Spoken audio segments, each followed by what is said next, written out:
After 7 years undercover, I finally returned home. My wife had prepared a full table of food and was waiting for me. But as I was happily eating, I suddenly noticed her fingers were rhythmically tapping on the tabletop. The next second, my blood ran cold. This rhythm wasn't just random tapping, it was clearly Morse code. I kept eating without looking up, but my fingers were quietly translating her tapping under the table. Escape quickly. There are 15 bugs hidden in the house. At that moment, my heart sank, and my chewing instantly froze. I slowly looked up at Lingxi. On the surface, she was still gentle. Hubby, you've worked hard away from home all these years. I made all your favorites today just to nourish you, so make sure to eat a lot. But her eyes were filled with fear and pleading. She was using all her strength to signal me to leave. I forced myself to swallow the food in my mouth. A storm was raging in my heart, but I couldn't panic. 27 years of undercover life had long since taught me the ability to control my emotions. The more dangerous the moment, the calmer I had to be, so I put down my chopsticks and smiled at her. Yeah, home-cooked food really is the best. It's just that it was a long trip, and I'm a bit tired, and I've gotten quite dirty. I'll go take a shower and change first. A flash of anxiety crossed Lingxi's eyes, but it was quickly hidden. Okay, go ahead. I've left the water heater on for you, so you can wash right away. So I stood up and walked toward the bathroom. Every step seemed relaxed and steady, but my muscles were already tensed, ready for combat. After closing the bathroom door, I didn't rush to turn on the shower. Instead, I held my breath and began to check the small space, the vanity, the ceiling, the vent, the toilet tank. I didn't miss a single corner where something could be hidden. Sure enough, I felt a hard object inside the toilet tank. I didn't take it out, but instead used my fingertips to lightly trace its outline. Based on my years of experience, I analyzed that this was the latest military-grade bug, with an effective range of 300 meters, capable of clearly recording heartbeats. Cold sweat instantly poured down my forehead. This was clearly no ordinary surveillance. Professional surveillance of this level is lethal. My heart sank as if someone was clutching it. Who was it? Was my mission exposed, or was Lingxi being controlled by someone? What exactly was their goal? I quickly reached out and turned on the shower. The loud sound of rushing water instantly masked most noises. I slowly leaned against the cold tiles. Taking this chance, my brain began to work frantically. 15. Lingxi said there were 15 bugs. That meant this house had long since become their monitoring room. They could hear us, even if we just farted. This wasn't a home anymore. It was literally the Truman Show. But should I escape now? No. If I just up and left, what would happen to Lingxi? Since they could install 15 bugs in my house, it meant they had complete control over Lingxi. The moment I ran, she would lose her life, so I couldn't leave. I had to stay and see who exactly was behind this. So I quickly rinsed my body. When I walked out of the bathroom, there was no trace of emotion on my face, and I even carried the specific relaxation that comes after a shower. By then, Lingxi had finished clearing the dishes and was sitting on the sofa, laughing happily at a variety show. I knew she was performing for those eyes and ears. I walked over and sat next to her, took an apple from the fruit bowl, and began peeling it with a small knife, circle by circle. Wife, you've really worked hard keeping watch over the house alone these years. It wasn't hard. Having you back safe is better than anything. It's just that my dad's health hasn't been great lately, and he's always talking about wanting to see us. Could you go back to my parents' house with me tomorrow to see him? The movement of the small apple in my hand suddenly stopped. The Morse code she tapped earlier didn't mention going to her parents' house. This was new information. I stared into her eyes. They were full of hints and pleas. I instantly understood the parents' house she spoke of wasn't the real one. It was a secret code only the two of us understood. An emergency contact point we agreed upon before I left. A place that was supposed to be absolutely safe. I handed her the peeled apple. The peel hadn't broken from start to finish. We'll go back to see Dad first thing tomorrow morning. Early the next morning, as day was just breaking, Lingxi and I got up. We washed up and had breakfast together like an ordinary couple. She helped me tie my necktie, and I fixed her hair. Before leaving, she held my arm and leaned her head on my shoulder. Hubby, I'm a little scared. Her voice was very small, carrying a genuine tremble. I knew she wasn't afraid of going to her parents' house, but afraid that today's trip would be ill-fated. I patted the back of her hand reassuringly. Don't be afraid, I'm here. These words were meant for Lingxi, but also for the people behind those 15 bugs. I wanted them to believe I was just an ordinary husband who hadn't been home in years, and that my words were just expressing affection for my wife. Then we prepared to drive away. Before getting into the car, I circled it as usual. The underside was clean with no trackers, and there were no new bugs inside. It seemed those people were quite confident that the 15 bugs in the house were enough to control my everything. Just as the car pulled out of the neighborhood, a black Buick appeared in the rearview mirror. They followed at a moderate distance. I couldn't help but sneer inwardly. As expected, they had come. Lingxi saw it too, and her body instantly became rigid. Don't look back. I reached out and turned on the music. The cheerful pop songs masked our nervous heartbeats. When the green light at the next intersection had only 3 seconds left, I didn't slow down. Instead, I floored the gas. The car rushed through at the very last moment of the red light, while that Buick was blocked by the red light, unable to move. Did we lose them? It's not that simple. I looked calmly at the rearview mirror. Professional tails wouldn't just use one car. Sure enough, in less than 5 minutes, a silver-gray Volkswagen appeared behind us. Lingxi's face turned pale again. Don't worry yet. I comforted her softly. While my brain quickly planned a route, I couldn't drive directly to the agreed-upon safe point. That would make the target too clear, and be equivalent to telling the other side they were exposed. I had to go somewhere first, a place that could confuse them, and give me a chance to shake these tails completely. With a turn of the steering wheel, I pulled into a side road. This road led to the most crowded wholesale market in the old city. I knew every alleyway here, like the back of my hand. When I left 7 years ago, this place was a warm memory. Now, it had become my battlefield for escape. In the rearview mirror, that silver-gray Volkswagen was still biting hard. I didn't slow down and rushed straight into the market gates. The wholesale market in the morning was a cacophony of voices, with tricycles and vendors with carrying poles blocking the road completely. I honked the horn frantically, and the car body almost brushed against the crowd to squeeze through. Lingxi sat in the passenger seat, her face pale, but she didn't scream. Her hands gripped the handle tightly, her eyes fixed on the tracking car in the rearview mirror. I suddenly realized that in these 7 years, she had long since learned how not to scream. In front of a stall selling dry goods, I slammed on the brakes. I signaled her to get out and buy a bottle of water. She was stunned for a moment, then immediately understood my meaning and pushed the door open to get out without hesitation, finally disappearing into the crowd. Her back looked very thin, but her steps were so steady. I quickly opened the trunk and felt for a palm-sized black box under the spare tire. This was a signal jammer I had equipped 7 years ago. I never expected the first time I'd use it would be in my own hometown. After I pressed the switch, the signals within a 5-meter radius instantly dropped to 0. Taking this chance, I pulled 2 jackets out of a hidden compartment in the trunk, one gray and one navy blue, both the most ordinary styles. Lingxi returned quickly with a bottle of water in her hand. She didn't speak, just looked into my eyes. I quickly draped the gray jacket over her and rolled her original beige trench coat into a ball, stuffing it into the bag. 30 meters away, that Volkswagen had already stopped. Someone was looking around from inside the car, indicating the signal was lost. I caught a glimpse of a familiar figure getting out of the car. That back was upright, and his gait was powerful. Even in plain clothes, he couldn't hide his professional habits. Zheng Feng, my classmate from the police academy. How could he be here? My heart skipped a beat, but my face showed no change. I pulled my hat lower and led Lingxi deep into the crowd. Passing a homeless man curled up in a corner, I stopped. His build was similar to mine, and his grimy face was full of numbness. I took off my jacket and draped it over him, patted his shoulder and stuffed several bills into his hand. Then I pointed at my car and made a driving motion. His bloodshot eyes instantly lit up. He grabbed the jacket and walked toward the car. I pulled Lingxi and ducked into a narrow alley piled with cardboard boxes. Soon after, the sound of a car engine came. The homeless man drove my car out of the market. Meanwhile, Zheng Feng stood where he was and lit a cigarette, his profile looking exceptionally strange through the smoke. At the end of the market, there was an abandoned sewer entrance. 7 years ago, I had personally pried open the iron grate here. Back then it was to hide top-secret intelligence, but now it was for survival. I lifted the iron cover, and a stench hit us. Lingxi covered her nose but didn't shrink back. I climbed down an iron ladder with rusted rungs. The sewer was dark and damp, with occasional light leaking through cracks overhead. Rats scurried around our feet. Lingxi gripped my hand tightly, her nails digging into my flesh, but she never made a sound.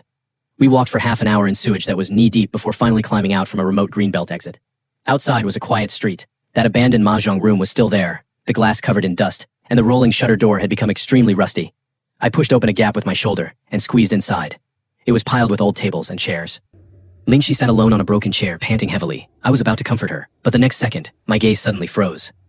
That old wall calendar on the wall was still stuck on July 7 years ago, but behind the calendar was an extremely subtle reflection, the antenna of a bug. I walked over and gently lifted the calendar. It was a black device about the size of a matchbox. The signal was still the latest military grade, and the indicator light was still on. It was working. My blood froze instantly. No one knew about this safe house, yet this bug had clearly been installed for a long time.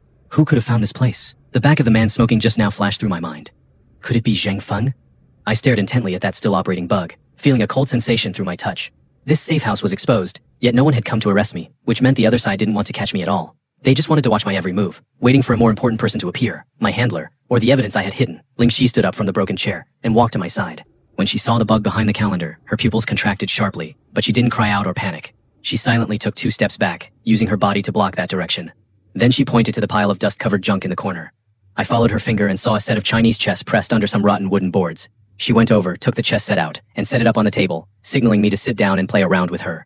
At a time like this, I was in no mood for chess, but I immediately understood her intention. Bugs can collect sound but cannot see our movements. The chessboard became our only tool for communication. She made the first move, knight 2 to 3. Her hand was steady, but her eyes were fixed on my fingertips. I understood. She was asking me if I needed to call for backup. I picked up a cannon piece and placed it in the middle, cannon 2 to 5. This was telling her that the house had already been turned upside down from the inside. There was a mole. Her eyelashes fluttered, and she lightly brushed a tissue over the chessboard. That was a little trick we played when we were first married, using the board to convey real language. She moved a pawn. Pawn 5 to 1. A pawn across the river can only move forward, not backward. She was telling me she had been pushed to a dead end with no way back. My heart felt like it had been violently pierced. How much had she faced alone this past year? I moved a piece. Rook 1 to 2. A rook moves boldly. I was going to tear this situation wide open. She suddenly slammed a piece onto the board. The sound was exceptionally clear in the empty room. It was an elephant she moved. An elephant is a defensive piece, but she placed it in the wrong position. That wasn't a normal move at all. She was using the landing spot of the piece to tell me something else. I stared at that spot, my brain working rapidly. The elephant landing there. Position 3. 3 months. What happened 3 months ago? She continued playing, each step deliberate. A picture gradually pieced together on the chessboard. 3 months ago, a group of people knocked on my door. Those people were in uniform, holding IDs, saying they were my colleagues and that my undercover mission had failed and I had been killed. They were there to notify the family and to bring the hero home. Lingxi's hand was shaking, but her moves remained steady. They said the organization wanted to give her closure and let her personally welcome me home, even if it was just my ashes. They set up a morning hall in the house, in that home where we lived for 10 years. Lingxi agreed, crying like a true widow. But what they didn't know was that she had long ago learned how to observe. When those people were setting up the morning hall, they were too efficient and too familiar with every corner of the house. While they were hammering nails and hanging curtains, they conveniently hid things in the walls, under the sofa, inside the chandelier, and between the mattress layers, 10 bugs in total. They weren't there to bring a hero home. They were setting a trap, waiting for the real hero to jump in. Lingji's eyes turned red, but she didn't cry. She just made another move. This move was a check, meaning, why did you come back? You knew the house was a trap, so why did you come back? I looked at her, and remembered how scared she was in the sewer. Yet she bit her lip and made no sound. She desperately told me to escape, yet I still came back. And she unhesitatingly used the chessboard to tell me the truth because she knew there was no escape. Since I was back, we would face it together. I moved a piece to protect the last line of defense. From now on, I will protect you. She finally couldn't help but cry, her tears falling and splashing onto the chessboard. I reached out to wipe the water stains off the chessboard and continued to play. Every move was composed because we knew the people behind the bug were listening to the sound of the pieces falling, listening to a couple who hadn't seen each other in 7 years play chess. They thought we were passing the time, unaware that a life and death exchange had been completed on the board. Just then, Lingxi suddenly looked out the window, a flash of terror in her eyes. I followed her gaze.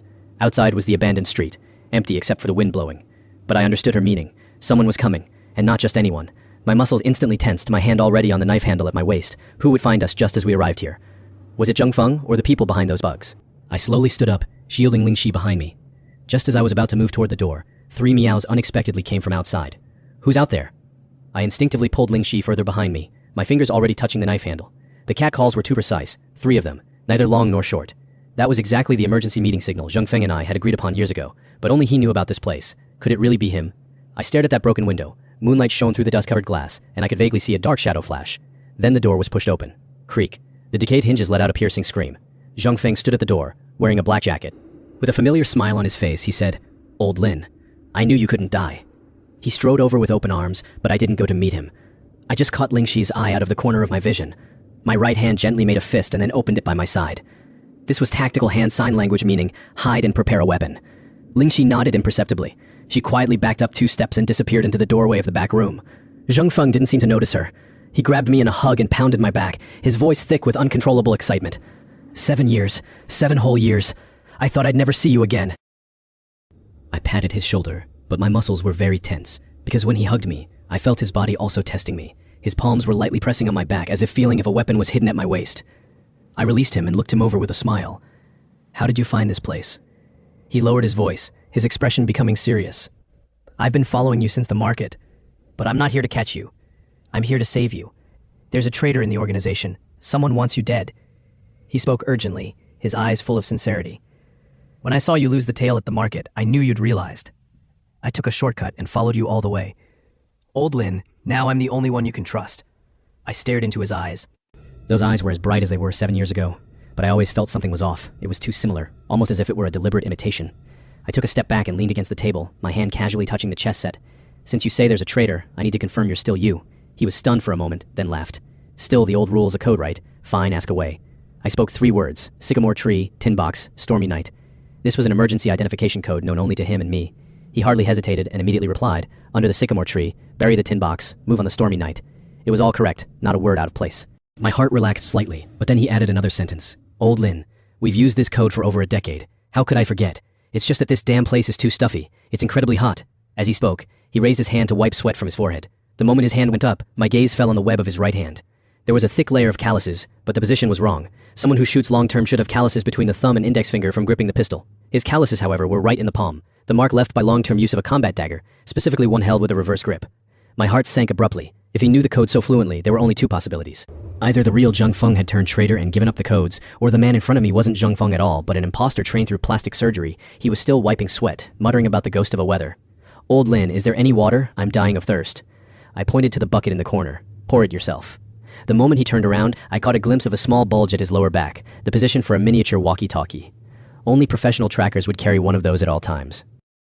My mind raced. I had to confirm immediately who he really was, but without alerting him, I looked up at the dim yellow light bulb overhead and suddenly had an idea. "This damn place is too hot. It's suffocating. Let's open a window for some air." He nodded without suspicion. As I turned, my hand naturally found the power switch on the wall. It was an old-fashioned 20-year-old knife switch. One pull would cut the power. I walked back to the table, picked up a scrap of newspaper to fan myself, and continued to stall him. "Zheng Feng, do you know how I spent these 7 years?" He sighed, his eyes squeezing out a look of sympathy. I know everything. You've suffered. But now that you're back, you have to listen to me. I have a way to get you out safely. I stared into his eyes. They didn't have the impatience and impulsiveness Zhang Feng should have, only calmness and calculation. I was 90% sure in my heart, but I needed one last piece of evidence. I put down the newspaper and stood up. No, it's too hot. I have to take my jacket off. Just as I turned my back to him, my right hand violently pulled downward.